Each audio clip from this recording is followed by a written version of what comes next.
Hi everyone, I brought our story outside to share with you today because I thought the weather matched our story perfectly. And today's story is called Charlie Crow in the Snow.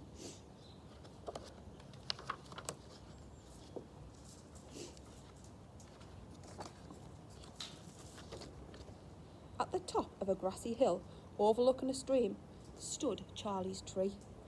He was so proud of his magnificent home.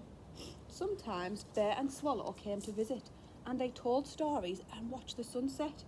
Charlie felt like the happiest crow alive. But all of that was before the strange happenings started. First, the sun disappeared, leaving the sky grey and cold. Maybe it's staying in bed, thought Charlie. A few days later, the leaves on his tree started to flutter away. Stop! Come back, he squawked. And when Charlie went for his Sunday bath, he got the biggest surprise of all. Somebody has turned the water to glass. Can you see the pond? Look, it's all frozen.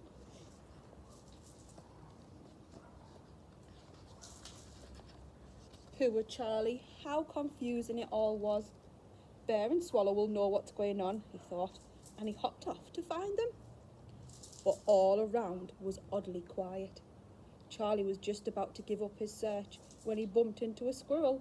She looked confused too. Have you noticed all these strange happenings? She whimpered. Charlie nodded. What next? He asked worriedly. They didn't have to wait long to find out. Moments later, white flakes started floating down from the sky. Oh dear, exclaimed Charlie. These look like bits of cloud. But clouds belong in the sky, cried Squirrel. Next it will be the stars, and maybe even the moon will fall down, she shrieked. Suddenly, her squealing was interrupted by a deep, growly voice. Keep it down out there, the voice said. Some of us are trying to get some sleep. There you are, Bear, exclaimed Charlie. Help us! The clouds are falling down and the water has turned to glass.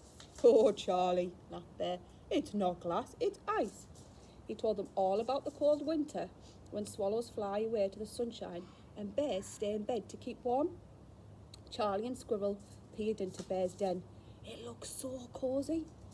You're very welcome to join me for a snooze, he said. Oh, thanks, Bear, squeaked Squirrel, and they went in.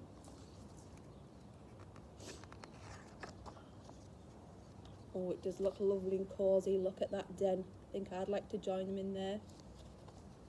Charlie and Squirrel concentrated hard on falling asleep. But these leaves are so itchy, whispered Charlie, having a scratch. Squirrel tossed and turned. I just can't get to sleep, she sighed. Singing can help, said Charlie, and he started humming. Squirrel joined in. They were just about to reach the chorus when Bear sat up bolt upright. Enough! Bears need their sleep, he boomed. You two fidgety fleas will have to go. Shoo! Back outside in the cold, Squirrel's teeth started to chatter. Whoa, what now? Well, said Charlie, if we can't sleep through winter, let's fly away like Swallow. At Charlie's tree, Squirrel was in charge of packing for the journey. Just a snack or two to keep us going, she said. Charlie steadied himself for takeoff. Then he took an enormous leap. Sunshine, here we come! But it wasn't so easy flying with a passenger. Oh dear, cried Charlie. Oh no, cried Squirrel. Oh help, they both cried together. They closed their eyes and waited for the crash landing.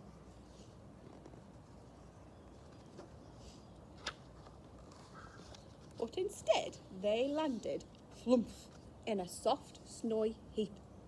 That, said Squirrel breathlessly, was the most fun ever. And they discovered there was plenty more fun to be had in the snow. Isn't winter perfect, laughed Squirrel. Oh yes, Charlie agreed, although I wish Bear and Swallow were here with us. Then a lovely idea crept into Squirrel's mind. Charlie, she said, all of this fun has made me very hungry. I'm going to go and get us a snack. Squirrel was gone for a long time. Where is she? Wondered Charlie. His tummy was starting to rumble, so he hopped up the hill to find her.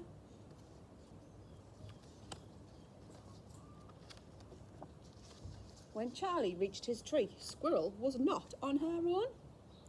"Surprise!" giggled Squirrel. "I made them just for you, Charlie. They'll keep us company until the real bear and swallow come back." Have you seen her snow swallow and snow bear?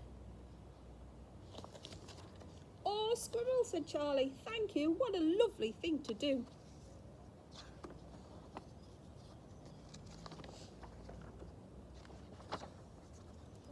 Snow Bear and Snow Swallow didn't say much, but that didn't matter. As Charlie and Squirrel watched the snow glowing pinkly under the setting sun, Charlie once again felt like the happiest crow alive. Hope you enjoyed our story today, boys and girls. See you soon.